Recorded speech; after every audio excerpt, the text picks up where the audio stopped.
Happy Monday, everyone.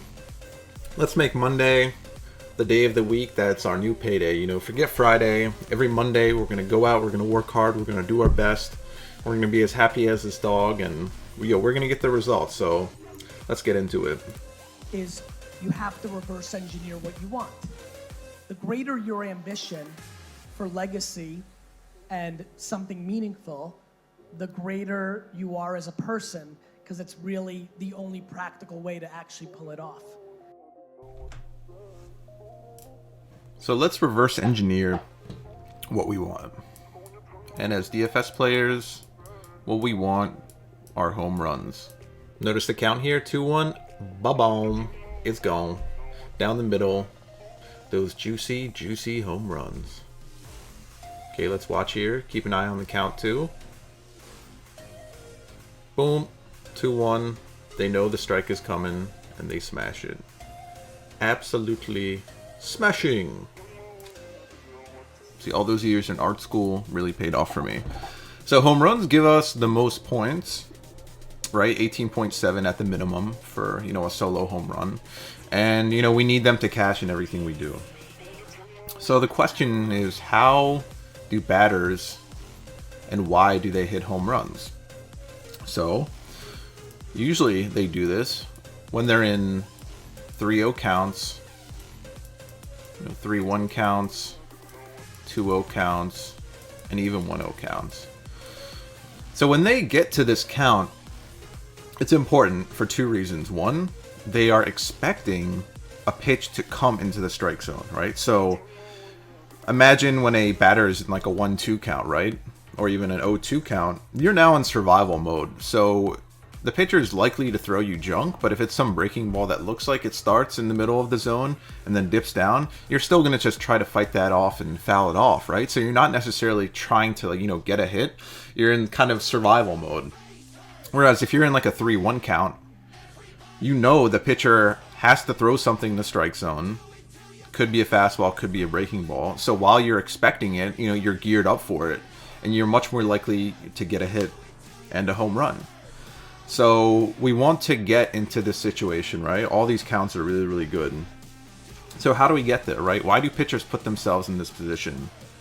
Well, usually they do that because they just lack command.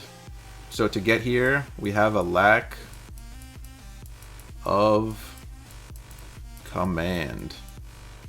And I used to hear commentators talk about this all the time. And I didn't completely understand, but now I do. So a lack of command really just is the ability to throw the pitches where you want to, right? Pitchers don't want to get themselves into 2-0, 3-1 counts, right? They're falling behind. Their goal is to attack the zone as much as possible, kind of hit their spots, and then to get ahead.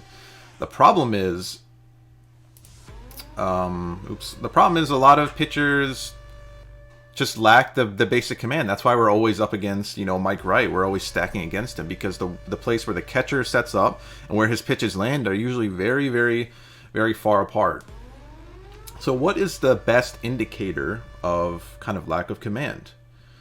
Well, one of the statistics that is most common and consistent for pitchers year after year is your base on balls per 9, right? How many walks do you get per 9? The other two that are very common, that are very consistent, are the home runs per 9 and your Ks per 9. All of those deal with the strike zone, right? The one thing that's in common for all of those is that freaking strike zone, right? It's not too big, but being able to hit your spots, painting those corners or missing, is really the difference between everything, right? And what's the common part of all of these? It's all about the strike zone. So we want to find ways to quantify, right, this lack of command. So base on balls per 9 is one. And also another stat is the F strike percent. Jeez, this is a little bit harder than I thought it would be. So the first strike percentage is what percent of the pitcher's first pitches goes for a strike, right? You'll notice the best pitchers like Kershaw, Scherzer, Verlander, they have very high first strike rates, right? Because they want to get ahead, they're attacking the zone, they want to put a lot more pressure on the batter. But the worst are ones that, if they can't command the ball, right, they're throwing first pitch balls, they're already falling behind, and that's what's going to get us to these counts that we really, really like. So this is our blueprint for success right here, right? I just used some, you know, deductive reasoning to get back from what we wanted, home runs, right? We have to get into those good counts where, you know, the batter's expecting the ball in the strike zone. Why do they get to there? The lack of command. What's the best indicator of lack of command? Based on balls per 9 and first strike. Another caveat to this is when you're looking at these stats, you kind of want to pair it too with fly ball pitchers, right? Because ground ball pitchers are more likely just to induce, you know, those ground balls, which go for double plays, which go for easy outs. Whereas if you're in these good situations as a fly ball pitcher, right, we're even more likely to get a home run. So this is what we'll be applying for the rest of the year. You know, I found some success with it, but, you know, we got to keep tinkering with it and keep getting better. Everybody successful lays a blueprint out. You laid the blueprint out. All right, so now that we have our blueprint and we know exactly what we're looking for, it's a lot easier to go out and execute. So to get here, I'm at Fangraphs. If we go under scores, probable pitchers, it'll take us here. I always filter by at least 10 innings pitched. It gets rid of, you know, some of the hitters who are in there to only see the pitchers. And then I look at the last 3 years. So I think looking at the whole career was kind of a mistake because, you know, pitchers change over time. So on the dashboard, let's look at walks per 9.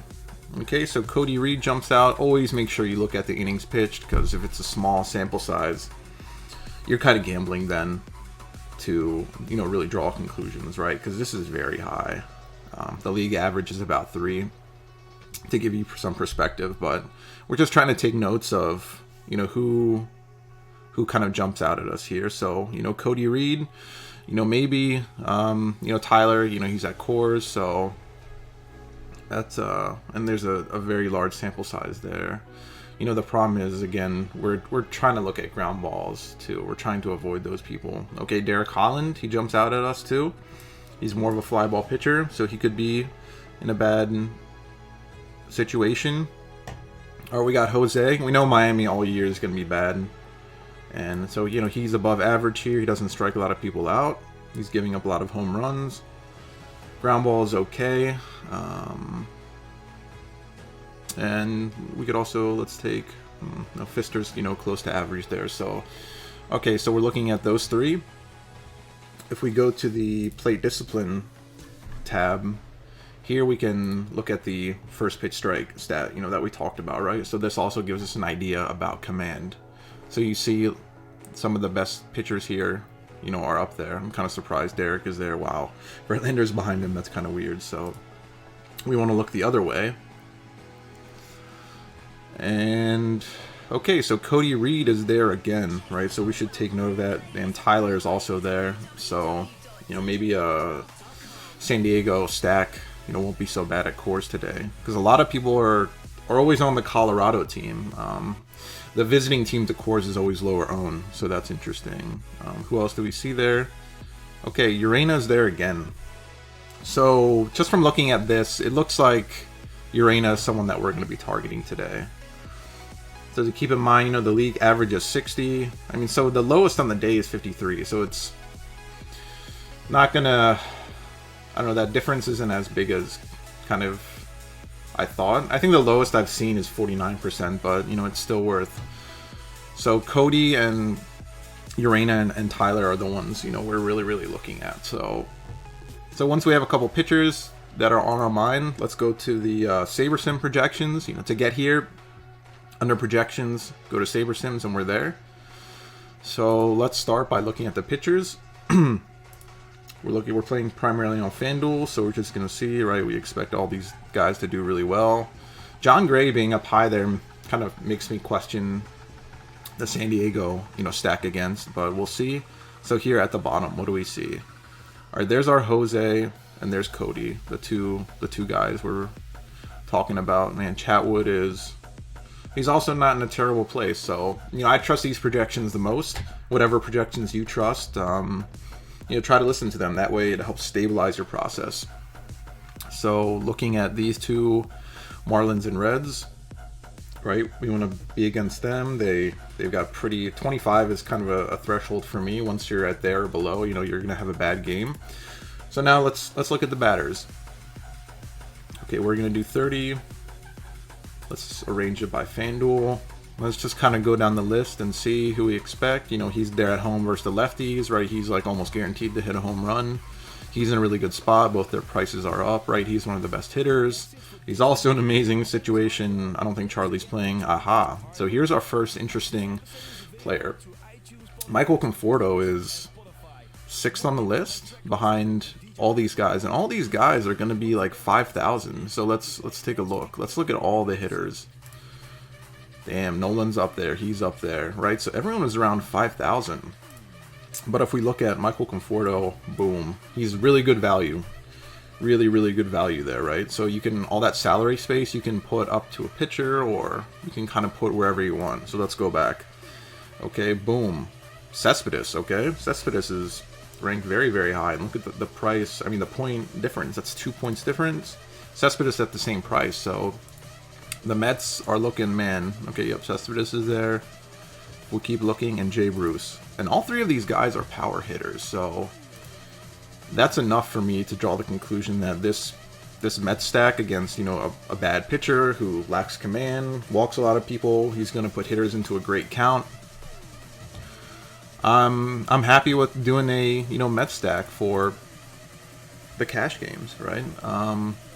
You know, we could probably throw one more kind of Met in there, but let me just look in here. I don't see too much.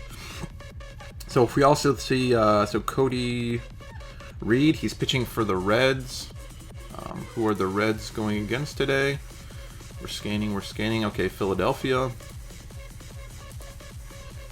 The Phillies. So we have, you know, this guy is way up here. I mean, he's like close to 5,000, so that's pretty expensive. Okay, Carlos Santana, you know, he's really good at drawing walks. Scott Kingsley. Okay, so if we just wanted to, we could do a Phillies, you know, Mets stack and be pretty confident about that. So while I like that a lot, it's kind of up to you guys. So that's me just kind of walking through the process.